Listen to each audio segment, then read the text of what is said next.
이낙연 전 대표가 어제 창당 발기인 대회를 했는데요. 요즘에 이제 새로 생기는 신당은 미래자가 많이 들어갑니다. 지난번에 민주당 탈당했던 3명은 미래대연합인가요?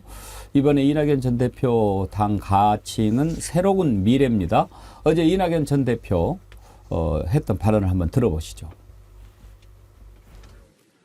오늘 우리는 새로운 미래로 가는 길에 섰습니다. 우리는 과거와 결별하고 새로운 미래로 갑니다.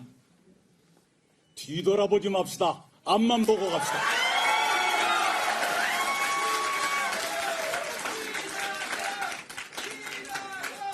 여러분 아시는 것처럼 돌아가신 저희 아버지는 20대부터 70대까지 평생을 민주당원으로 사신 농부였습니다. 아버지가 어느 날 저에게 말씀하셨습니다. 쟁기질할 때 뒤돌아보지 말아라. 뒤돌아보면 소가 길을 잃고 쟁기가 엉뚱한 데로 간다.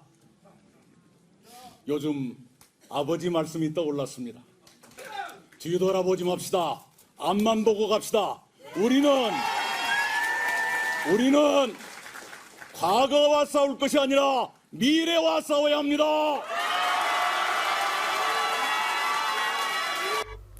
예, 자, 저렇게 이제 미래를 강조하는데 아마 이낙연 신당한테 주어진 가장 큰 과제라고 할까요? 그것은 이준석 전 대표가 이끄는 개혁신당과 어떻게 합쳐질 수 있느냐 하는 것 아니겠습니까? 맨 처음에는 잘 돼가는 것 같은데 요즘에 조금 뭔가 가까이 다가가는데 좀 멀어지고 그런 느낌이 들기는 해요. 일단 김종인 전 비대위원장은 두 쪽이 합쳐지기는 상당히 쉽지 않을 것 같다 이렇게 전망을 하던데요. 그 얘기를 먼저 들어보겠습니다. 이른바 낙준연대, 이낙연, 이준석의 연대 합당 가능하다고 보세요? 내가 보기에는 그건 매우 어려울 거라고 봐요. 아, 매우 어렵습니까? 네. 그 두 정당이 지금 가장 큰 덩어리인데? 아니, 가장 큰 덩어리라고 하지만 예를 들어서 이낙연 대표가 지향하는 목표가 뭐냐. 네. 또 이준석 지금 저희 전 대표가 지향하는 뭐가 또 뭐냐. 이것이 서로 합체가 돼야 될 텐데. 예. 그게 그렇게 쉽게 합쳐되기 힘들 거예요. 하지만 지금 이제 이대로 양당제, 정치 혐오, 극단의 정치, 진영 정치 극복해야 된다는 데에서는 두 분이 함께. 아마 그 말은 그렇게 하나. 예. 소위 개인적인 정치적인 목적이 다를 수밖에 없기 때문에 그게 그렇게 쉽게 용해가 되지 않습니다. 예, 김종인 전 비대위원장의 분석을 들어봤습니다. 이제 신당, 특히 개혁신당의 창준이 사무총장께서 나와 계시니까 김철구 총장님 지금 저런 생각을 갖고 있는 분들이 적지 않은데 저는 두 가지 이준석 전 대표의 발언에 주목합니다. 그걸 좀 여쭤보고 싶은데 네. 한 번은 이런 이야기를 했어요. 엄중낙연 계속 그런 식으로 가면은 같이 하기 힘들 거다. 그런 얘기를 한 번 한 적이 있죠. 네. 그리고 이제 텐트는 클수록 좋다 그랬더니 뭐 나는 뭐 텐트보다는 집이 더 좋다. 텐트 하니까 뭐 금방 없어질 것 같고 뭐 이런 식으로 또 떴다방 얘기를 했어요. 그걸 보면서 그리고 또 한 가지 걸리는 거는 엊그저께 미래대연합인가 무슨 행사에 앉았는데 자꾸 어색한 장면이 이낙연 전 대표가 이준석 대표를 향해서 자꾸 막 얘기를 하려고 이게 몸을 기우는데 이준석 대표는 이렇게 앞을 보고 향해서 앉아 있어요. 그림이 반대가 된 것 같아. 뭐예요? 좀 뭐가 있어요? 특별한 것 같고요. 그 두 분이 성장해온 배경이라든지 그다음에 지지 기반이라든지 뭐 이런 것들에 대해서 저희가 이른바 바른미래당을 같이 한번 경험을 해본 그 세력입니다. 이준석 대표도 그렇고 저도 국민의당에 있다 바른미래당도 같이 했고 그래서 그 바른미래당을 할 때 굉장히 힘들다는 걸 너무너무 잘 느끼고 있는 상황입니다. 그래서 그 대의명분도 대의명분인데 그 각각이 지향하는 그 가치와 어떤 방향, 목표 이런 거에 대해서 굉장히 폭넓은 공감대가 형성돼야 된다. 그리고 각 지지자와 국민들께서 왜 그렇게 하나 좀 큰 덩어리로 한번 해봐라 이런 지지와 응원이 있어야 뭐 움직임이 좀 있지 않을까 이런 생각을 해봅니다. 그렇지 않으면 그 정치 공학적으로 뭐 무조건 삼지대에서 합쳐야지 이렇게만 강조해서는 해결되지 않을 지점들이 좀 있다 이렇게 보여집니다. 어때요? 그러면 두 쪽이 같이 가는 데는 현재는 이상 없다 이런 말씀이신가요? 아니 뭐 같이 지금 현재는 제3지대의 공간에 예. 그 각각의 세력들이 그 확장을 하고 있는 상황이고요. 예.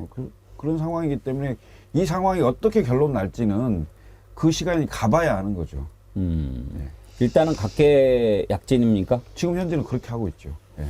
그렇지만 이제 각각의 세력들이 뭐 창준일 한다든지 뭐 창당 대회를 한다든지 이럴 때는 전부 와서 또 격려하고 같이 그 사진 찍히고 하는 거니까 저희가 이번 1월 20일 날 토요일 날 개혁신당 창당 대회를 하거든요. 며칠 날이요? 오후 2시에요.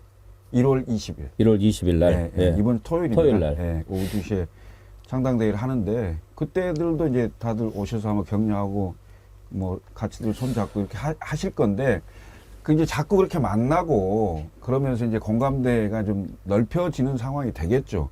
그리고 이제 지지자들이나 국민들이 보는 거 아니겠습니까? 근데 저는 정치하시는 분들이 정치 공학적으로만 자꾸 따져서 그 이렇게 뭐 이합집산하는 모습은 썩 좋아 보이지는 않습니다. 근데 이제 신인기 변호사님, 네. 이런 것 같아요. 그냥 느끼기에 정확한 내막은 잘 모르겠는데 이낙연 대표는 자꾸 크게 뭉쳐서 싸우자 이쪽에 좀 더 방점이 있는 것 같고 이준석 대표 쪽은 그렇게 하면은 뭔가 우리가 색깔이 분명하지 않으니 그냥 각자 가다가 나중에 잘 되면 합치자 이런 쪽으로 가는 것 같은데 어떻게 보세요? 근데 저는 사실 뭐 이낙연 대표 먼저 말씀을 드리면 이름이 새로운 미래라고 하시는데 제가 볼 때는 국민들께서는 낡은 과거로 아마 규정을 이미 지으셨다고 저는 생각을 합니다. 근데 낡은 과거가 나와서 새로운 미래를 아무리 외쳐도 아까 마지막에도 아마 저는 실언이라고 보는데 미래랑 왜 싸웁니까? 그러니까 미래와 싸우자라는 구호 자체도 그렇죠. 좀 어색하고 그러니까 미래라는 말을 말씀하셔도 별로 이 구호 자체도 전 신선하지 않다라고 보고요. 저는 정치인들의 가장 큰 문제가 뭐 저처럼 배지도 아직 못 달아보고 정치를 갓 시작한 사람은 구호라도 해야죠. 그 구호라도 국민들이 듣고 희망을 갖고 투표를 하는 거고 정치를 최소한 10년 이상 하신 분들은 죄송하지만은 본인들이 한 걸로서 평가받을 수밖에 없습니다. 그렇기 때문에 구호 정치에 매몰될 것이 아니라 본인이 지금까지 어떠한 정치 철학을 가지고 읽어왔는데 뭐가 부족했고 뭐가 잘했다 이런 식으로 성찰적으로 나아가면 전 오히려 국민들이 더 지지를 해줄 것 같거든요. 근데 아쉽게도 10년 이상 정치하신 분들 자세히 들여다보면 구호밖에 없습니다, 사실은. 그래서 이게 저는 우리 한국 정치의 가장 큰 문제점이다라고 봐서 저는 삼지대에 지금 제 세력들이 나와 있는데요. 저는 이분들이 양당제를 깨기 위해서 노력하는 거 저는 매우 높이 평가하고 저는 그렇게 되기를 진심으로 바랍니다. 근데 결국에는 이게 성공을 시켜야겠다라고 저는 생각을 하는 입장이거든요. 양당을 흔드는 것과 양당을 뛰어넘어서 성공해서 국민들께 옳은 정치를 선사하는 건 전 좀 다른 문제다라고 저는 생각이 들고요. 저는 이준석 대표가 가고자 하는 그 개혁신당의 저는 지향점이 불분명하다고 보는 이유가 결국에는 만약에 민심동행 어떻게 할 거냐라고 묻는다면은 빅텐트에 참여 안 하거든요.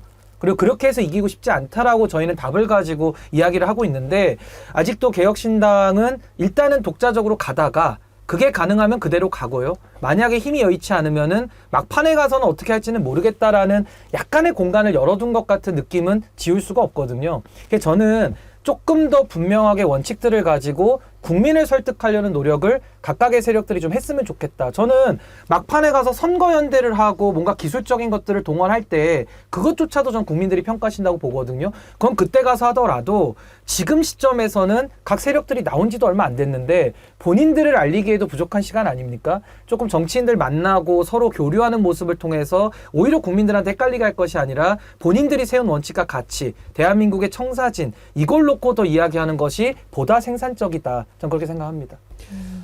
그래요. 아무튼 왜 그러는지는 짐작이 갑니다. 김유정 의원님, 우리가 그런 말을 하잖아요. 오염된 흐린 물에 맑은 물 한 방울 떨어진다고 그 물이 맑아지지는 않지만 맑은 물에 오염된 물 한 방울 떨어지면 금방 오염돼 버린단 말이에요. 네, 그게 참 아이러니한 거죠. 그렇습니다. 그래서 저도 아까 보면서 그 미래와 싸워야 됩니다 이런데 왜 미래랑 싸우지라고 딱 그러니까 듣는 사람은 다 비슷한 생각하는 것 같아요. 예. 그래서 새로운 미래인데 새로운 미래를 만들어 나가는데 앞장서겠다라고 얘기하는 게 맞지.